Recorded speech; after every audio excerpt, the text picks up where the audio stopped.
2016ರಲ್ಲಿ ಜಾರಿಗೆ ಬಂದ ದಿವಾಳಿತನ ಮತ್ತು ದಿವಾಳಿತನ ಸಂಹಿತೆ ಐಬಿಸಿ 10 ವರ್ಷಗಳನ್ನು ಪೂರ್ಣಗೊಳಿಸಿದೆ.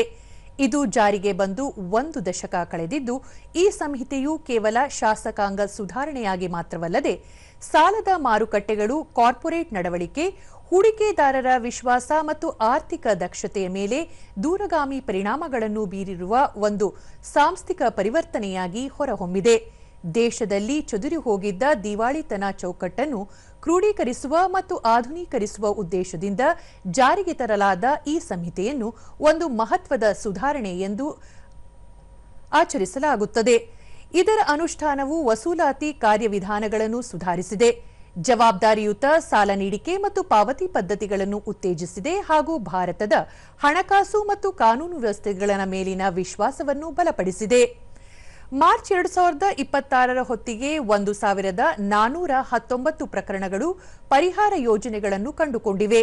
ಈ ಪರಿಹಾರ ಪ್ರಕ್ರಿಯೆಯು ಸಾಲದಾತರಿಗೆ 4 ಲಕ್ಷ ಕೋಟಿ ರೂಪಾಯಿಗೂ ಅಧಿಕ ಮೊತ್ತವನ್ನು ವಸೂಲಿ ಮಾಡಲು ಅನುವು ಮಾಡಿಕೊಟ್ಟಿದೆ. ಸಾಲದಾತರಿಗೆ ಆಗಿರುವ ಈ ವಸೂಲಾತಿಯು ಅವರ ನ್ಯಾಯೋಚಿತ ಮೌಲ್ಯ ಮತ್ತು ದಿವಾಳಿ ಮೌಲ್ಯಕ್ಕೆ ಹೋಲಿಸಿದರೆ ಕ್ರಮವಾಗಿ 95% ಮತ್ತು 167ರಷ್ಟಿದೆ. ಈ ಸಂಹಿತೆಯ ಸುತ್ತ ವಿಕಸನಗೊಳ್ಳುತ್ತಿರುವ ನ್ಯಾಯಶಾಸ್ತ್ರವು ಉದಯೋನ್ಮುಖ ಆರ್ಥಿಕ ವಾಸ್ತವಗಳು ಮತ್ತು ಪಾಲುದಾರರ ನಿರೀಕ್ಷೆಗಳಿಗೆ ತಕ್ಕಂತೆ ಹೊಂದಿಕೊಳ್ಳುವ ಶಕ್ತಿಯುತ ಮತ್ತು ಕ್ರಿಯಾತ್ಮಕ ದಿವಾಳಿತನ ಪರಿಸರ ವ್ಯವಸ್ಥೆಯ ಅಭಿವೃದ್ಧಿಗೆ ಕೊಡುಗೆ ನೀಡಿದೆ.